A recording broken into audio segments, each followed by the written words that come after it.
राष्ट्रीय अध्यक्ष हैं खड़गे जी, उनका खुद का जीवन संघर्ष से भरा रहा है और राहुल गांधी जी का पूरे परिवार का जीवन संघर्ष से भरा रहा है। और वो आज अगर सामाजिक न्याय की बात कर रहे हैं, संविधान की रक्षा की बात कर रहे हैं, अगर वो हिस्सेदारी भागीदारी की बात कर रहे हैं कि सभी क्षेत्रों में हिस्सेदारी भागीदारी होनी चाहिए और वो मैं करके रहूंगा, उन्होंने यहाँ तक कहा कि ये मेरा राजनीतिक मिशन नहीं है, मेरे जीवन का मिशन है। इस बात ने कहीं ना कहीं मेरे दिल में जगह की और मेरे भी जीवन का जो मिशन है वो राजनीति या MP MLA बनना, मंत्री बनना या कोई बड़ा पद लेना, ये कभी नहीं रहा और ये आम आदमी पार्टी के साथी भी जानते हैं। और मुझे आज याद आ रहा है कि अरविंद केजरीवाल जी जब एक गाना गाया करते थे और वो गाना आपको सबको याद होगा, इंसान से इंसान का हो भाईचारा यही पैगाम हमारा। लेकिन उस गाने की एक लाइन है जिसे वो नहीं गाते थे, वो लाइन है न्याय के मुद्दे पर, जाति जनगणना के मुद्दे पर, हिस्सेदारी भागीदारी के मुद्दे पर कहीं ना कहीं आम आदमी पार्टी चुप्पी साध लेती है और विशेष रूप से अनुसूचित जाति जनजाति पिछड़े वर्ग में माइनॉरिटीज के लीडर के साथ अगर कोई बात होती है तो वो चुप्पी साध लेते हैं। ये बात कहीं ना कहीं दिल को लगती है, ठेस लगती है।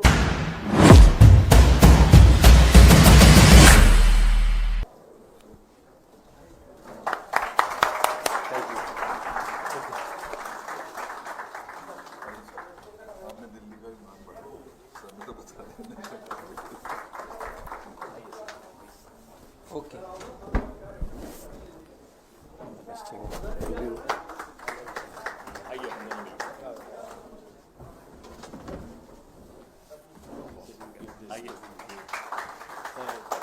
राजेंद्र भाई इधर आ जाइए।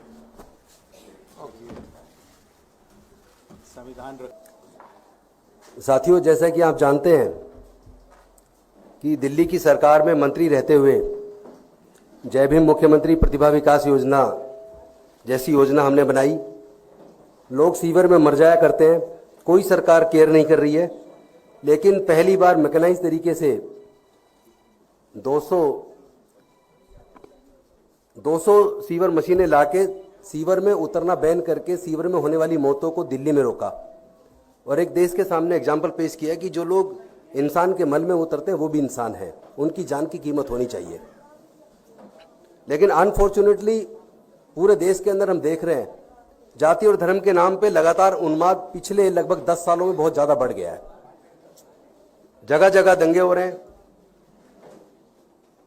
और दलित लोगों के साथ, विशेष रूप से अनुसूचित जाति जनजाति पिछड़े वर्ग और माइनॉरिटीज के साथ चुन चुन के उनका जाति धर्म देख के जो उत्पीड़न किया जा रहा है, ऐसे में जो राहुल जी ने एक नारा दिया भारत जोड़ो यात्रा के तहत कि मैं नफरत के बाजार में मोहब्बत की दुकान खोलने आया हूं, उस नारे ने दिल को छू लिया। और उन्होंने जो कहा कि संविधान की रक्षा करनी है और देश में सामाजिक न्याय को आगे बढ़ाते हुए सभी वर्गों को उनके जनसंख्या के हिसाब से हिस्सेदारी भागीदारी मिलनी चाहिए, उस बात ने प्रेरित किया कि इसी बात की तो लड़ाई फूले, साहू, अंबेडकर, पेरियार, डॉक्टर बाबा साहब अंबेडकर जी ने लड़ी है पूरे जीवन। और मैं खुद 56 साल का हूं, लेकिन 43 साल की उम्र, 43 साल टोटल मेरे इस मिशन मूवमेंट में सामाजिक न्याय के इस आंदोलन में लगे हैं। और मुझे आज याद आ रहा है कि अरविंद केजरीवाल जी जब एक गाना गाया करते थे और वो गाना आपको सबको याद होगा, इंसान से इंसान का हो भाईचारा यही पैगाम हमारा। लेकिन उस गाने की एक लाइन है जिसे वो नहीं गाते थे, वो लाइन है नए जगत में हुआ पुराना ऊंच नीच का किस्सा, सबको मिले मेहनत के मुताबिक अपना अपना हिस्सा। अगर वो हिस्सा नहीं मिलेगा तो कहीं ना कहीं हम धोखा दे रहे हैं। और इसीलिए मुझे पहले मेरा संघर्ष इस बात के लिए हमेशा रहा, आम आदमी पार्टी में रहते हुए भी, कि सबको उनकी मेहनत के मुताबिक जिम्मेदारी हिस्सा मिलना चाहिए, मान सम्मान होना चाहिए सबका। उन्होंने जो मुझे मौका दिया 2 बार विधायक लड़ने का और बहुत बड़े मार्जिन से 2 बार जीत हुई, मंत्री बनने का मौका दिया, उसके लिए तो मैं उनका आभार व्यक्त करता हूं। लेकिन मेरी लड़ाई कहीं और है। सामाजिक न्याय के मुद्दे पर, जाति जनगणना के मुद्दे पर, हिस्सेदारी भागीदारी के मुद्दे पर कहीं ना कहीं आम आदमी पार्टी चुप्पी साध लेती है और विशेष रूप से अनुसूचित जाति जनजाति पिछड़े वर्ग में माइनॉरिटीज के लीडर्स के साथ अगर कोई बात होती है तो वो चुप्पी साध लेते हैं। ये बात कहीं ना कहीं दिल को लगती है, ठेस लगती है। और हमने कोशिश की पार्टी में रहते हुए कि सामाजिक न्याय पे आप लोग आइए, और आप सामाजिक न्याय पे नहीं आएंगे तो फिर कैसे हमारा विचार नहीं मिलेगा। इसी वजह से अल्टीमेटली दुखी मन से कि भाई यहाँ से सामाजिक न्याय की लड़ाई आगे बढ़ाना मुश्किल है। और मेरी लड़ाई कोई MLA MP मंत्री बनने की नहीं है, कभी नहीं रही। जिस चीज़ की लड़ाई, अगर वो लड़ाई वहाँ जाके वहाँ रह के नहीं लड़ सकता तो अननेसेसरी मैं उनको दुखी करूँ या वो मुझे दुखी करूँ, उसकी ज़रूरत क्या है। वो अपना जो उनका अपना क्षेत्र उस पर काम करें और मैं अपनी सामाजिक न्याय की लड़ाई जहाँ से आगे बढ़ती देखेगी वहाँ मुझे जाना चाहिए। और आज मुझे लगा कि चूंकि जो हमारे कांग्रेस के राष्ट्रीय अध्यक्ष हैं खड़गे जी, उनका खुद का जीवन संघर्ष से भरा रहा है और राहुल गांधी जी का पूरे परिवार का जीवन संघर्ष से भरा रहा है। और वो आज अगर सामाजिक न्याय की बात कर रहे हैं, संविधान की रक्षा की बात कर रहे हैं, अगर वो हिस्सेदारी भागीदारी की बात कर रहे हैं कि सभी क्षेत्रों में हिस्सेदारी भागीदारी होनी चाहिए और वो मैं करके रहूंगा, उन्होंने यहां तक कहा कि ये मेरा राजनीतिक मिशन नहीं है, मेरे जीवन का मिशन है।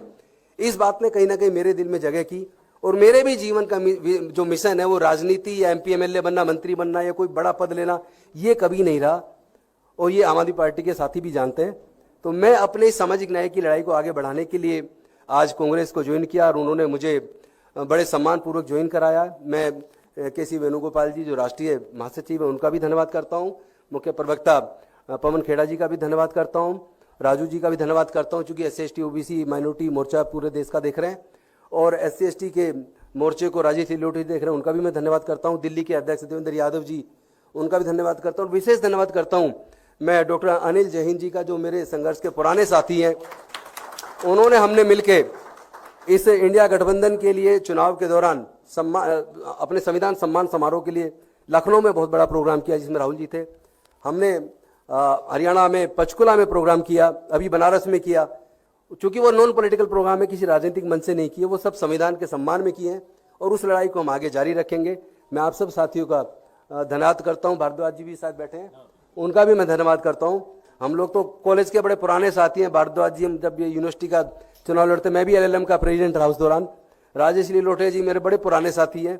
चूँकि 24 सितंबर 2002 को समता सैनिक दल का स्थापना दिवस था और उस दिन हमने जब leader of opposition Sonia Gandhi ji थी, उनको मुख्य अतिथि के तौर पर बुलाया था। मंच संचालन मैंने खुद किया था।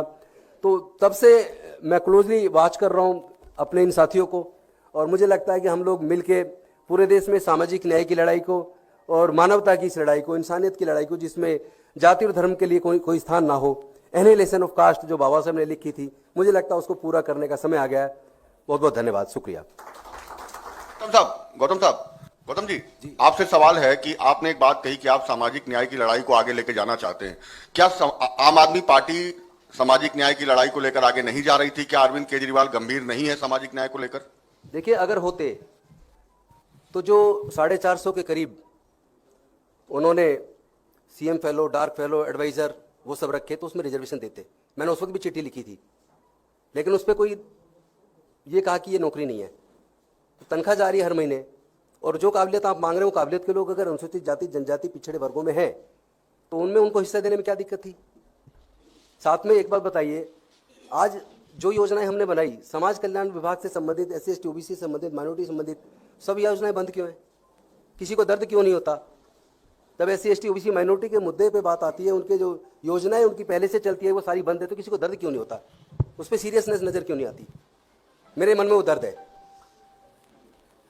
जिन वर्गों के लिए योजना बनाई है, उनके विकास की योजनाएं हैं, सबके लिए योजनाएं। जय भीम मुख्यमंत्री प्रतिभा विकास योजना तो केवल SC/ST के लिए नहीं थी, उसमें तो जनरल कैटेगरी टोटल 15,000 बच्चों को सिविल सर्विसेज की कोचिंग, इंजीनियरिंग की, मेडिकल की, तमाम तरह की कोचिंग का हमने इंतजाम किया और वो चली 2 साल, आज वो बंद है।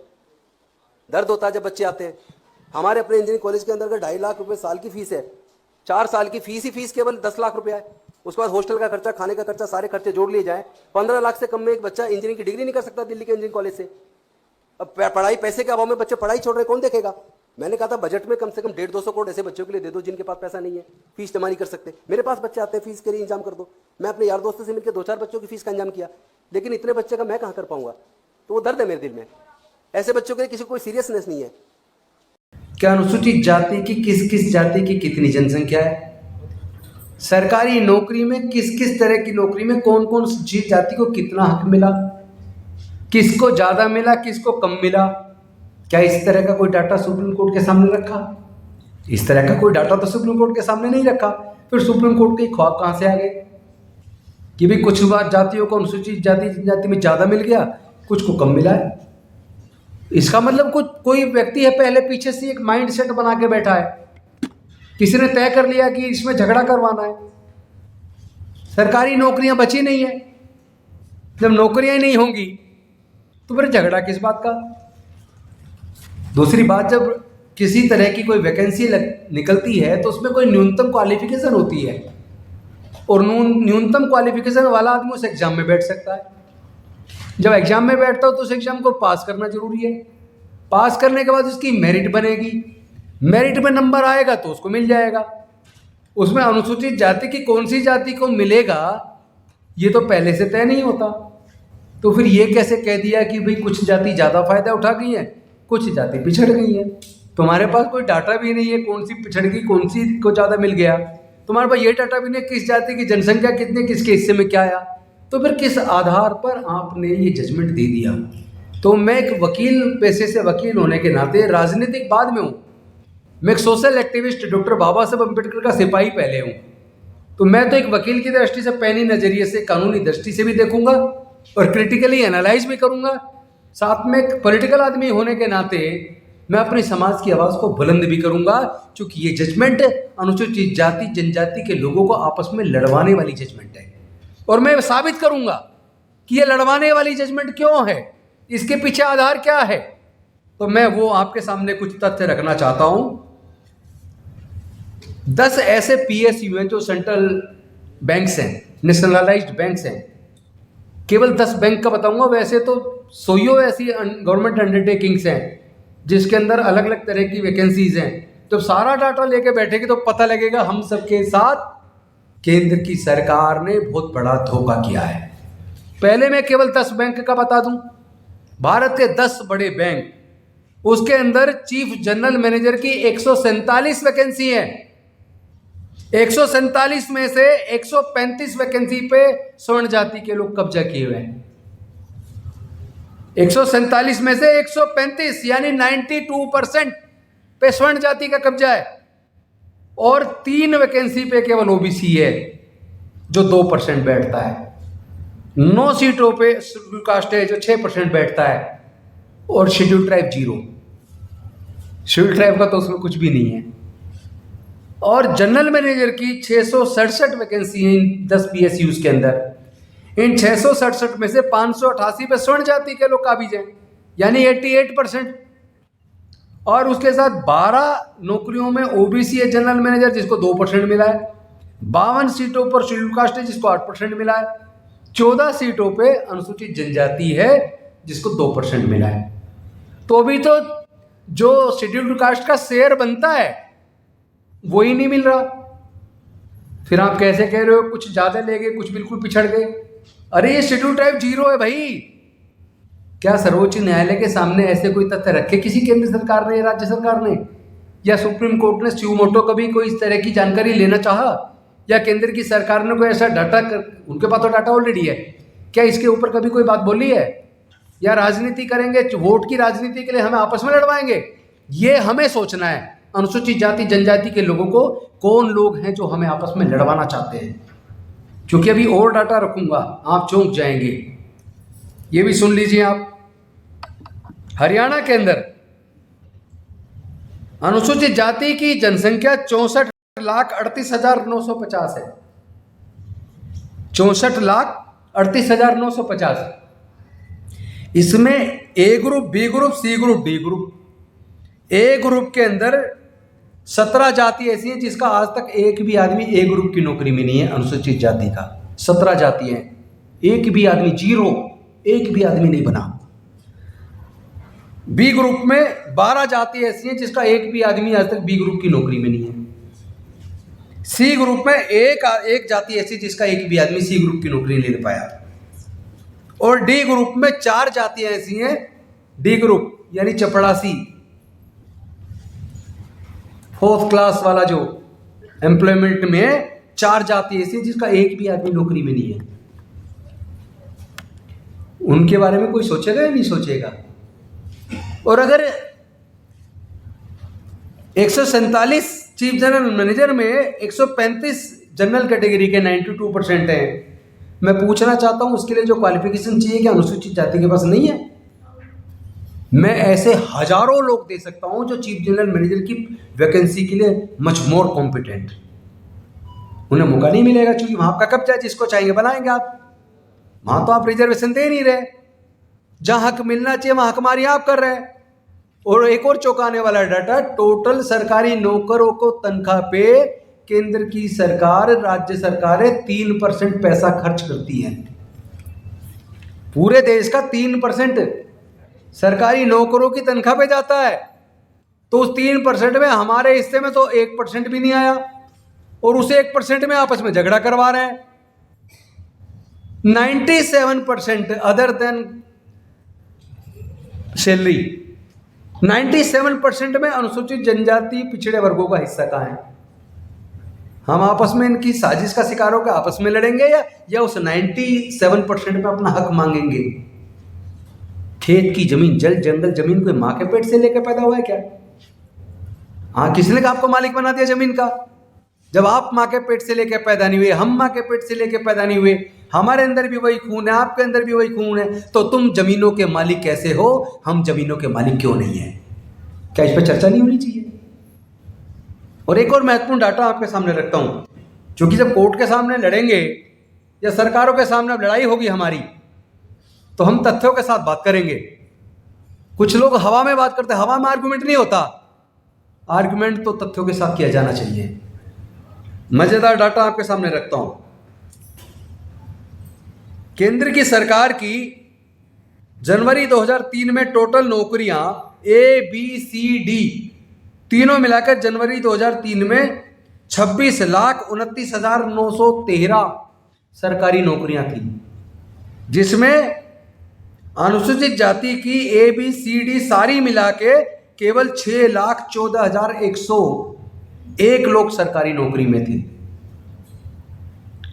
और अनुसूचित जनजाति के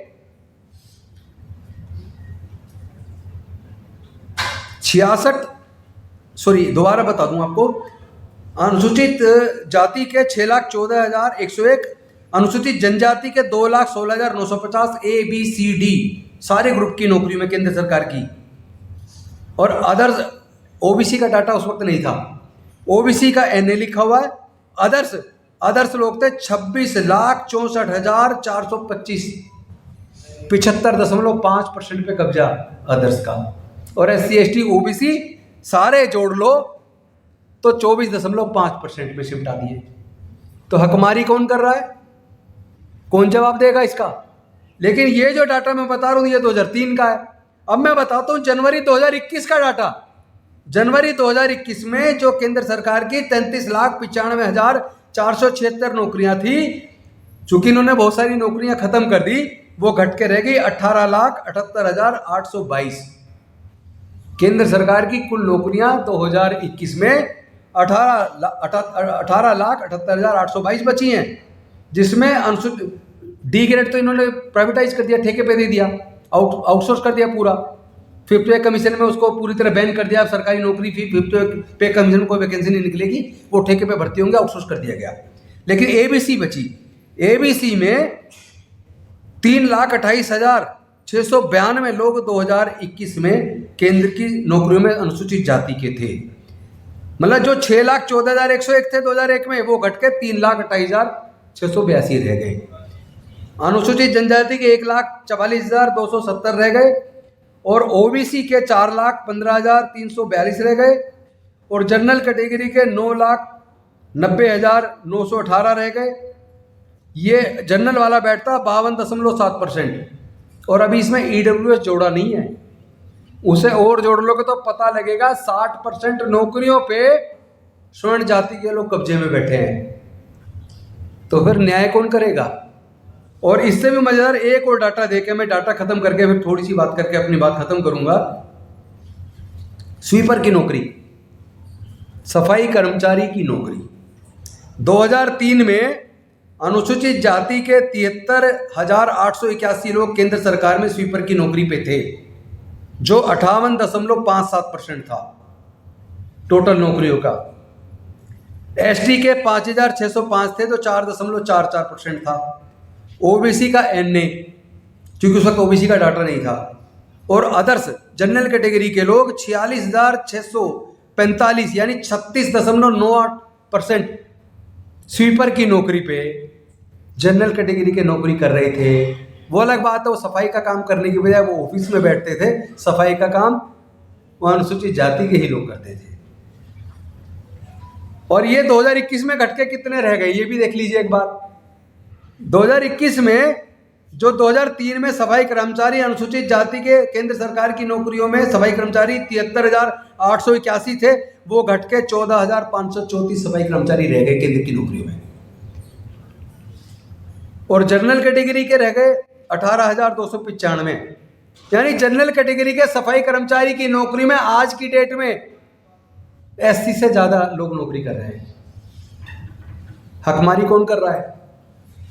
अनुसूचित जाति जनजाति को आपस में लड़ाने की साजिश कर रहे हो, और काफी हद तक सफल भी हो गए वो लोग, क्योंकि कुछ लोग अनुसूचित जाति के सुप्रीम कोर्ट की जजमेंट को फेवर कर रहे हैं, और हम जैसे लोग जो न्याय की बात कर रहे हैं उन्हें कह रहे हैं कि ये हमारा, ये चाहते नहीं हमें हक मिले। अरे मैं चाहता हूं हक मिले।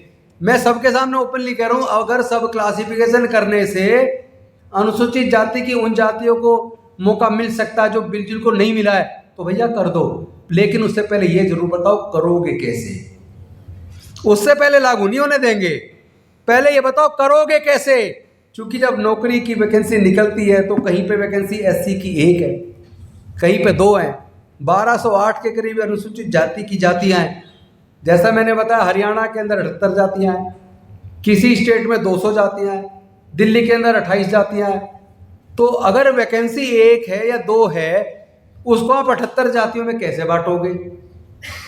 मान लो आपने क्या कि 2 सब क्लासिफिकेशन करके 2 क्लास बना दिया आपने अनुसूचित जाति की, और वैकेंसी निकली 3। अब 3 वैकेंसी में उन 2 ग्रुप में आप 3 को बांटोगे पहले, तो चलो 1.5 उधर दे दी, 1.5 इधर दे दी। एक के अंदर 78 में से 28 जाती हैं, एक के अंदर 50 जाती हैं। तो जो 1.5 वैकेंसी 28 में कैसे बांटोगे और 50 जातियों में कैसे बांटोगे? इसका क्या रोड मैप है आपके पास? क्या इसका कोई आपने कोई डाटा कलेक्ट, कोई स्टडी तैयार की है, कोई रिपोर्ट है ऐसी? कैसे बांटोगे? और दूसरी बात, अगर कहो जी एक बार एक को मौका, एक बार दूसरी जाति को, फिर तीसरी जाति को, 500 साल तक भी इन 78 जातियों को भी हक नहीं मिलेगा। तो क्या सर्वोच्च न्यायालय हवा में जजमेंट दे रहा है? जब आपके पास कोई डाटा ही नहीं है, कोई सर्वे नहीं है, कोई स्टडी रिपोर्ट नहीं है, किसी सरकार ने स्टडी कराई नहीं है, पूरा विपक्ष कह रहा जाति जनगणना होनी चाहिए, केंद्र कह रहा नहीं कराएंगे, इससे समाज बटेगा, और ये सुप्रीम कोर्ट कह रहा है ये इंपीरिकल डाटा चाहिए तब ये जजमेंट लागू होगी, वरना अंडर रिव्यू है। तो पहले आप इंपीरिकल डाटा लाओ। इंपीरिकल डाटा के लिए केंद्र सरकार को, राज्य सरकारों को जाति जनगणना, इकोनॉमिक एंड एजुकेशनल सर्वे, और जल जंगल जमीन में किसको क्या मिला, किसकी स्थिति कैसी है, किसकी एजुकेशन का क्या लेवल है, वो पूरा डाटा कलेक्ट करना पड़ेगा। तो पहले तो भैया जाति जनगणना करा दो, फिर ये भी पता लग जाएगा कौन सी जाति की कितनी जनसंख्या है, किसको कितना ज़्यादा मिला और किसको कितना कम मिला। फिर ये भी पता लग जाएगा कि पर्टिकुलर फला तरह की नौकरी के लिए जो क्वालिफिकेशन चाहिए, ऐसी कौन सी जाति है जो पिछड़ गई, जिनके पास वो क्वालिफिकेशन भी नहीं है। तो पहले तो उन्हें वो क्वालिफिकेशन तो दो कि उस एग्जाम में बैठ पाए। और उसके बाद अंतिम बात, जब आपने देश के सारे सार्वजनिक उपक्रम बेच दिए, तो आपने रेलवेज आधे से ज़्यादा बेच दिया, एयर इंडिया पूरा बेच दिया, एयरपोर्ट सारे बेच दिए, बंदरगाह सारे बेच दिए, आईटीडीसी के आधे से ज़्यादा होटल बेच दिए, बाल्को बेच दिया, नाल्को बेच दिया, एमटीएनएल, बीएसएनएल, गैस कंपनियां, पेट्रोल कंपनियां, इंश्योरेंस कंपनी, बैंक, सब कुछ तो आपने बेच दिया। तो नौकरी तो खत्म होगी। जैसा मैंने अभी बताया, केंद्र सरकार की आधी नौकरी तो पहले कम हो चुकी है। सारी राज्य सरकारें और केंद्र सरकार को जोड़ लो तो 1.5 करोड़ सरकारी नौकरी है, और देश की जनसंख्या 144 करोड़ है। इस 1.5 करोड़ में अनुसूचित जाति जनजाति का पूरा भी जोड़ लो, ओबीसी का भी जोड़ लो, कितना मिल जाएगा भाई? 1.5 करोड़ में से मान लो ईमानदारी से भी दे दें और 70 लाख लोगों को नौकरी मिल गई, अनुसूचित जाति जनजाति पिछड़े वर्गों को। सपोज करो केंद्र सरकार और राज्य सरकार ईमानदारी से भी नौकरी दे दें, तो अगर 70-75 हज़ार लोगों को नौकरी मिल जाएगी, उस 144 करोड़ में 110 करोड़ अनुसूचित जाति जनजाति पिछड़े वर्ग के लोग हैं। 50 लाख को भी आपने अगर दे दी तो 109.50 करोड़ लोग को तो नौकरी आप नहीं दे पाओगे, और जिनके पास पैसा व्यापार करने के लिए भी नहीं, वो व्यापारी भी नहीं बन पाएंगे। और इस मनुस्मृति के चलते उनको जल जंगल जमीन में हिस्सा नहीं मिला, प्रॉपर्टी में हिस्सा नहीं मिला, पढ़ने का मौका नहीं मिला, व्यापार करने पे भी बंदिश थी। तो वो इतने पिछड़ गए हजारों साल तक। 75 साल के इस थोड़े से चुटकी भर रिजर्वेशन दिया, इसमें तुम्हारे पेट में दर्द हो गया। सुप्रीम कोर्ट के भी पेट में दर्द है, हाई कोर्ट के भी पेट में दर्द है, पूरा केंद्र सरकार, सारी राज्य, सारे नेता जागरूक हो गए, सबका जागृति आ गई एकदम। दलितों में नुकसान हो रहा है, आधे फायदा उठा रहे, आधे लोग। अरे भाई दोगे कैसे? पहले जल जंगल जमीन को बांटो, नेचुरल रिसोर्सेज को बांटो, इंडस्ट्रीज को बांटो, ट्रेड में मौका दो, उसके बाद आप सब क्लासिफिकेशन की बात करना। पहले आप ठेकेदारी प्रथा पूरी तरह खत्म करो, आउटसोर्सिंग बंद करो, और जो जो आपने बेच दिया उसका दोबारा से राष्ट्रीयकरण करो। कुछ कहते कैसे होगा, इंदिरा गांधी जी ने भी तो राष्ट्रीयकरण किया था ना, तब हो सकता था, तो आज भी हो सकता है, नीयत चाहिए। लेकिन आपकी नीयत नहीं है। और बहुत से लोग कहते हैं प्राइवेट सेक्टर में रिजर्वेशन क्यों मांग रहे हो, क्यों ना मांगे भाई, कह रहे वो तो प्राइवेट है, अपने पैसे से लगाया। अपने से कहाँ लगाया, सरकार से जमीन ली सस्ते दर पे। जब आप सरकार का किसी रूप में फायदा उठाते हो तो सरकार की नीतियां आपके ऊपर उसी दिन लागू हो जाती है जिस दिन सरकार से आप लाभ उठाते हो। दूसरी बात, जमीन सरकार से सस्ते दर पे ले ली, उस पर बिल्डिंग बनाने के लिए और काम अपना बिजनेस शुरू करने के लिए बैंकों से लोन ले लिया। बैंकों में हमारा पैसा है, हम तो व्यापार नहीं कर पाते क्योंकि पैसा नहीं है। बैंक में हमारा जो थोड़ा बहुत पैसा है, लेकिन हमारी संख्या क्यों सारा पैसा जुड़ के खरबों रुपये हो जाता है, और बैंक उसे तुम्हें दे देती है। तुम हमारे पैसे से फिर व्यापार शुरू करते हो, और फिर पूरे देश पे काबिजों का कब्जा करके मालिक बन बैठते हो। फिर कहते हो प्राइवेट सेक्टर में रिजर्वेशन क्यों। अरे जब हमारे पैसे से तुम व्यापार कर रहे हो और हमारी देश की जमीन सस्ते दर पे लेकर तुम व्यापार कर रहे हो, तो तुम्हारे इस प्राइवेट सेक्टर में रिजर्वेशन क्यों नहीं। हम कब कह रहे हैं तुम अपना न्यूनतम योग्यता खत्म करो, योग्यता जो आप मांग रहे हो वही मांगो, लेकिन उसमें हमें रिजर्वेशन दे दो। जो क्वालिफिकेशन, जो क्वालिटी आपको चाहिए, जो रिटर्न टेस्ट आपको कराना करा लो, उसके बाद हम पास करने तब तो रखो। अपने भाई भतीजे को तो रख लेते हो, नाम पूछ के क्या नाम है, सुनील कुमार, आगे आगे तो कुछ नहीं है, ठीक है आपको बताएंगे, यानी आपको नहीं रखेंगे, पता लग गया आपकी जाति क्या है। मिश्रा जी कहाँ से हैं, कौन से गांव से हैं, अच्छा बनारस से हैं, अरे बहुत अच्छी है, आपकी क्वालिफिकेशन तो बहुत अच्छी है, ठीक है आप कल से आ जाना। इस तरह का जातिवाद, भेदभाव, पक्षपात खुलेआम हो रहा है। सरकारें भी कर रही है और कोर्ट भी कर रही है। हाई कोर्ट में वैकेंसी निकली है, Punjab and Haryana high court में 300 वैकेंसी निकली है, और 300 वैकेंसी में आपको मजेदार बात बताऊं, चपड़ासी की वैकेंसी है, चपड़ासी की 300 वैकेंसी में 243 वैकेंसी जनरल की है, 243 जनरल की है, 30 वैकेंसी SC ST OBC तीनों मिलाकर 30 है, 15 वैकेंसी एक्स सर्विसमैन और 12 वैकेंसी फिजिकली चैलेंज्ड। ये है न्याय। जिस कोर्ट में हम न्याय का मंदिर समझ के न्याय के लिए जाते हैं, उसी के अंदर जब वैकेंसीज निकलती है तो अन्याय नजर आता है। मुझे आज भी याद आ रहा है, एक बार एक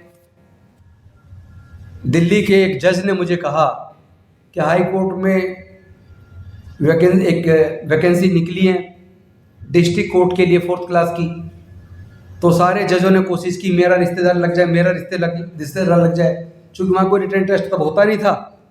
तो वो जज साहब कह रहे कि यार हम सोच रहे थे एक तो हमारा भी भाई लग जाएगा, लेकिन एक हाई कोर्ट जज की लेडी थी, उनके अकेले की 54 के लिस्ट उनकी आ गई, मेरे रखने पड़ेंगे। तो कह रहे वो सारी नौकरी वो हाई कोर्ट के जजों में बट गई, डिस्ट्रिक्ट कोर्ट के जजों तक को नंबर नहीं मिला।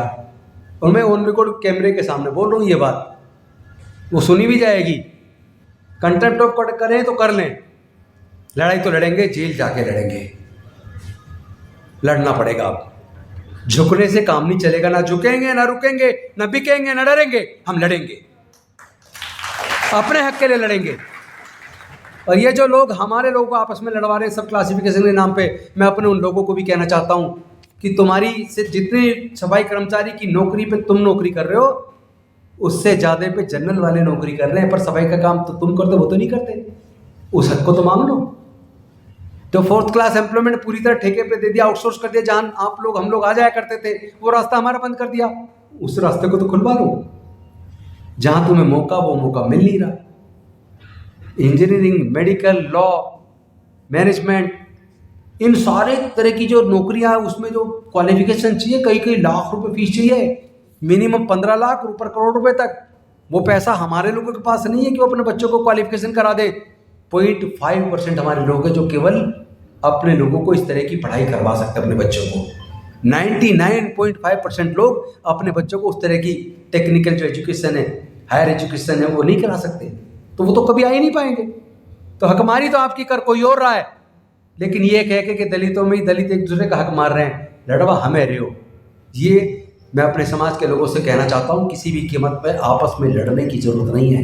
हम और आप मिल बैठ के समाधान करेंगे, लेकिन आपस में लड़ने की बजाय पहले जो हमारा छीन गया है उन छीनने वालों को देखेंगे, पहले उसको वापस लेते हैं, मिलजुल के अपनी लड़ाई लड़ेंगे, हम जीतेंगे, हर हाल में जीतेंगे, लड़ेंगे और जीतेंगे।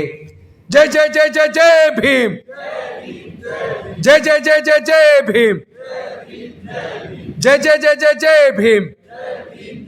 बहुत बहुत धन्यवाद। नमो बुद्धाय। जय भीम, जय भारत, जय सभी। दोस्तों वीडियो पसंद आए तो लाइक, शेयर और न्यूज़ 22 लाइव को सब्सक्राइब करना ना भूलें। शुक्रिया। देखते रहें न्यूज़ 22 लाइव, सदैव आपके साथ।